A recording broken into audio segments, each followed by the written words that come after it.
69 Beirut لبنان کی چھپی ہوئی کتاب ہے. اسی طرح امام جلال الدین سیوطی نے دوسری جلد میں بھی بے شمار جو روایات موجود ہوتی ہیں, بیگو کے سند پڑھ دیں, بے شمار روایات ایسی ہیں, بے شمار روایات ایسی ہیں جو اس میں آئی ہے کہ جو مولا علی علیہ السلام ہیں وہی آقا علیہ الصلوۃ والسلام کی نبوت اور رسالت کے گواہ. عبداللہ ابن عباس سے یہ روایت ہے, وہ کہتے ہیں ان ابن عباس رضی اللہ تعالی عنہ قال ومن عنده علم الكتاب انما هو علی لقد كان عالم بالتصحیح والتاویل والناسخ والمنسوخ. کہ یہ جو جس کے پاس کتاب کا علم تھا نا, کتاب کا جس کے پاس علم تھا وہ علی تھا, چونکہ وہ ناسخ منسوخ کا علم رکھتا تھا, قرآن میں فہم تھا, ادراک تھا, شعور تھا. تو اس سے پتہ چلا پھر عبداللہ ابن عباس کیا فرماتے ہیں. اس کو امام ابو نعیم حلیۃ الاولیاء و طبقات الاصفیاء جلد نمبر 1 صفحہ نمبر 65, اور یہ بیروت لبنان کی چھپی ہوئی کتاب ہے. حضرت عبداللہ ابن عباس کہتے ہیں کہ ان القرآن انزل علی ثابت حروف ما من حرف الا له ظاہر وباطن وان علی عنده علم الظاہر والباطن. قرآن یعنی اللہ کی جو کتاب ہے یہ 7 معنی میں نازل ہوئی ہے.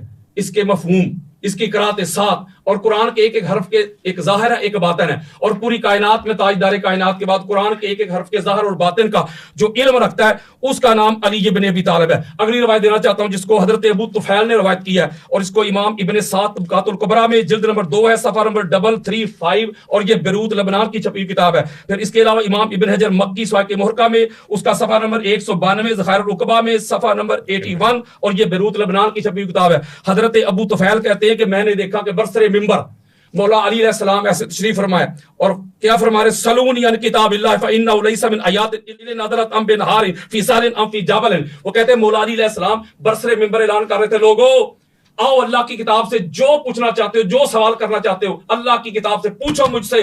قرآن کی ایک آیت ایسی نہیں جس کا علی کو علم نہ ہو. جو رات کو نازل ہوئی علی اسے بھی جانتا ہے, جو دن کو نازل ہوئی علی اسے بھی جانتا ہے, جو میدان پہ نازل ہوئی علی اسے بھی جانتا ہے, جو پہاڑ پہ نازل ہوئی علی اسے بھی جانتا ہے. کس کے پاس ہے کتاب کا علم. پھر اسی طرح آپ روایتیں سنائیں, اگر سند آپ رکھنا چاہتے ہیں اچھی بات ہے, ان کا مطالبہ ہے. اگر میں آپ کو بتانا چاہتا ہوں, میں نے آپ کا مطالبہ رکھا, میری بات سنیں نا, میری بات سنیں. یہ جو پلندہ لے کے آگے اردو کی کتابوں کا, میری بات سنیں. آپ ان کو کاؤنٹر نہیں, علامہ صاحب, میری بات سنیں, میری بات سنیں اویس بھائی, میری بات سنیں.